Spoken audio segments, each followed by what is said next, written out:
YouTube viewers அனைவருக்கும் வணக்கம். இன்றைக்கி நம்ம இந்த வீடியோவில் கன்னி ராசிக்கான செப்டம்பர் மாத ராசி பலன் பற்றி பார்க்க போகிறோம்.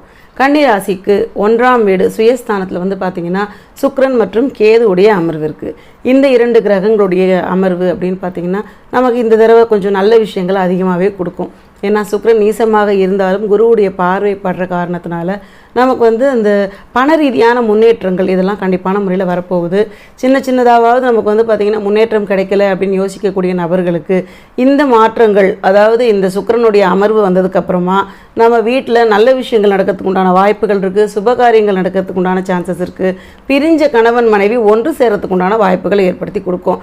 நகை வாங்குற யோகம், ஆடை ஆபரண சேர்க்கை, இந்த மாதிரி விஷயங்களுக்காக ரொம்ப நாளாக தவிச்சுக்கிட்டே இருந்தோம். ஏதாவது பிளான் பண்ணுறோம், அதில் 1008 தடை வருது அப்படின்னு ரொம்ப நொந்தவங்களுக்கு இந்த ஒரு கிரக அமர்வு அப்படிங்கிறது நமக்கு நல்ல பலன்களை கொடுத்தே தீரும். கேதுவுடைய அமர்வுன்னு பார்த்திங்கன்னா நார்மலாகவே இந்த கேது அமர்ந்ததில் இருந்தே கன்னிராசிக்காரர்களுக்கு சின்னதாக ஒரு விரக்தி முகக்கோடு போய்கிட்டே இருக்கும். முகத்தில் எவ்வளோ சந்தோஷம் இருந்தாலும் கொஞ்சம் விரக்தி மனப்பான்மை அப்படின்றது இருக்கும். ஏன்னா சந்திரன் மதிகாரகன், அதாவது நம்மளோட மனசு சந்திரன் தான். சந்திரன் மேலே கேது உட்காந்துருக்குன்னா கேது சந்திரனை ஆட்கொள்ளும். அதனால் நம்ம மனசு நம்ம கையில் இல்லை அப்படின்ற மாதிரி சூழ்நிலை இருக்கும்.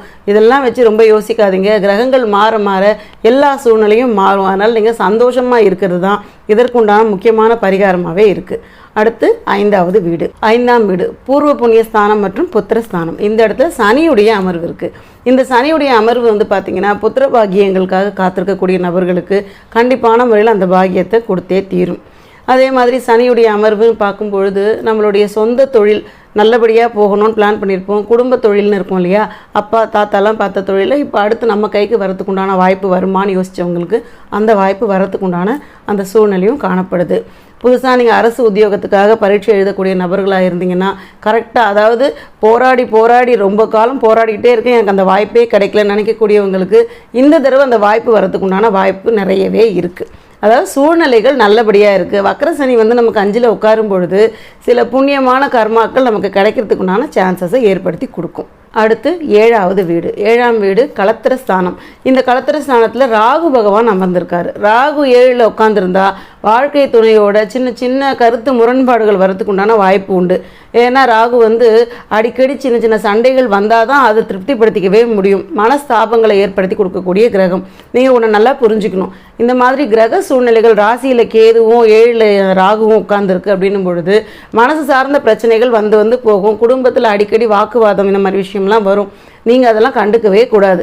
கிரகம் காரணமாக தான் இந்த பிரச்சனைகள் வந்திருக்கு. பிரச்சனைக்கு ஏற்படுத்தினவங்க, அதாவது பிரச்சனை ஏற்படுத்தினவங்க நம்ம மனைவியாக இருக்கட்டும், இல்லை கணவனாக இருக்கட்டும், பிள்ளைங்களாக இருக்கட்டும், இவங்க காரணம் கிடையாது அப்படின்றத நீங்கள் மனசில் முதல்ல தெளிவாக தெரிஞ்சுக்கோங்க. அதை தெரிஞ்சுக்கிட்டிங்கன்னா அந்த சச்சரவுக்கு எந்த காரணமும் வரவே வராது.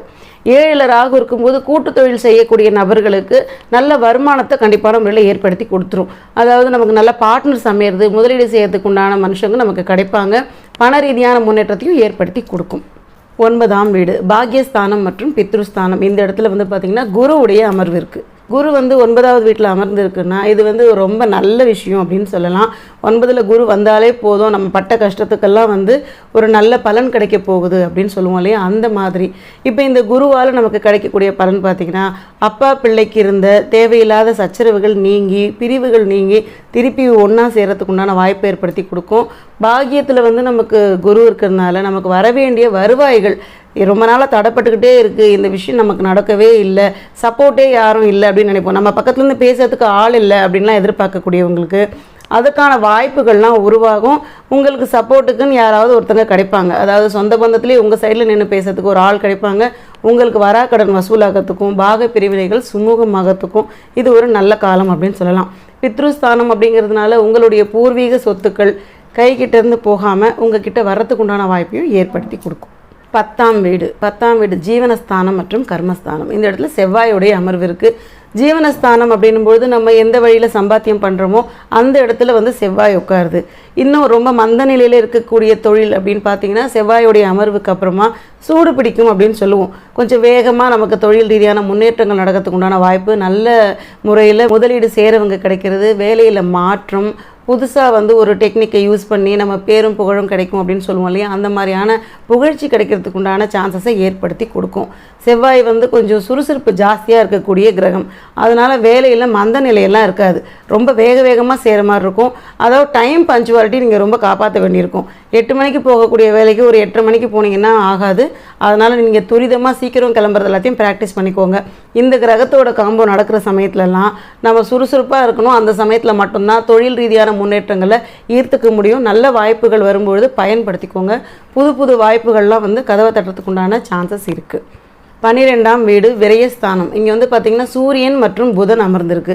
இந்த சூரியன் புதன் 2 பேரும் அங்கே உட்காந்துருக்காங்க அப்படின்னும் பொழுது விரயம் சார்ந்த விஷயம், பிள்ளைங்களுக்காக செலவுகள் அதிகமாக செய்ய வேண்டிய சூழ்நிலை இருக்கும்.